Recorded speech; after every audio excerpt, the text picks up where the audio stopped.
बार की बात है कि किसी गुरुकुल में 3 शिष्यों ने अपना अध्ययन संपूर्ण करने पर अपने गुरु जी से यह बताने के लिए विनती की कि उन्हें गुरुदक्षिणा में उनसे क्या चाहिए। गुरु जी पहले तो धीरे धीरे मुस्कराए और फिर बड़े प्यार से कहने लगे, मुझे तुमसे गुरुदक्षिणा में एक थैला भर के सूखी पत्तियां चाहिए, ला सकोगे? वे तीनों मन ही मन बहुत खुश हुए क्योंकि उन्हें लगा कि वे बड़ी आसानी से अपने गुरु जी की इच्छा पूरी कर सकेंगे। सूखी पत्तियां तो जंगल में हर जगह बिखरी ही रहती है। वे उत्साहपूर्वक एक ही स्वर में बोले, जी गुरु जी, जैसी आपकी आज्ञा।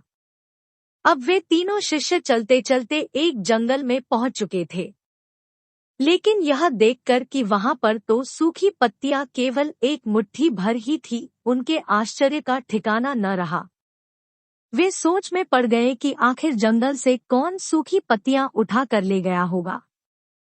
इतने में उन्हें दूर से आता हुआ किसान दिखाई दिया। वे उसके पास पहुंचकर उससे विनम्रतापूर्वक बोले कि वह उन्हें केवल एक थैला भर सूखी पत्तियां दे दे। किसान ने उन्हें यह बताया कि वह उनकी मदद नहीं कर सकता क्योंकि उसने सूखी पत्तियों का ईंधन के रूप में पहले ही उपयोग कर लिया था।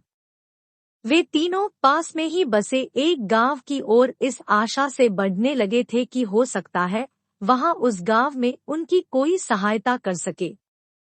वहां पहुंचकर उन्होंने जब एक व्यापारी को देखा तो बड़ी उम्मीद से उससे एक थैला भर सूखी पत्तियां देने के लिए प्रार्थना करने लगे।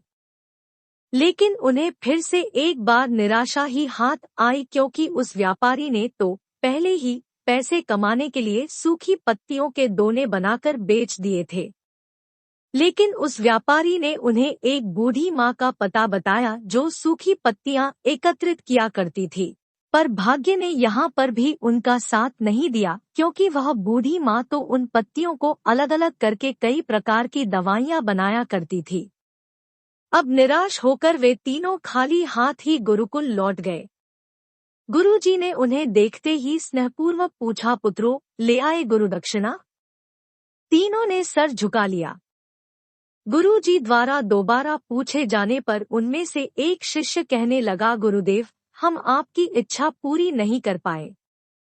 हमने सोचा था कि सूखी पत्तियां तो जंगल में हर जगह बिखरी ही रहती होंगी, लेकिन बड़े ही आश्चर्य की बात है कि लोग उनका भी कितनी तरह से उपयोग करते हैं।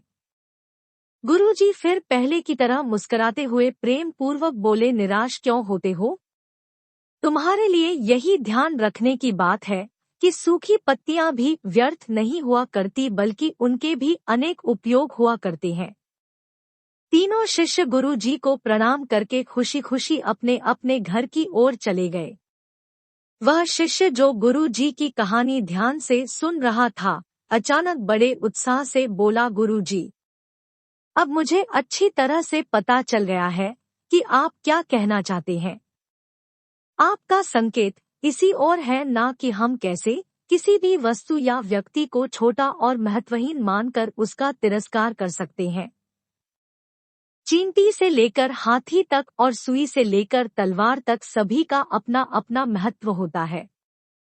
गुरु जी भी तुरंत ही बोले, हाँ पुत्र, मेरे कहने का भी यही मतलब है कि हम जब भी किसी से मिले तो उसे योग्य मान देने का प्रयास करें, ताकि आपस में प्यार, सद्भावना, सहानुभूति का विस्तार होता रहे और हमारा जीवन संघर्ष के बजाय उत्सव बन सके।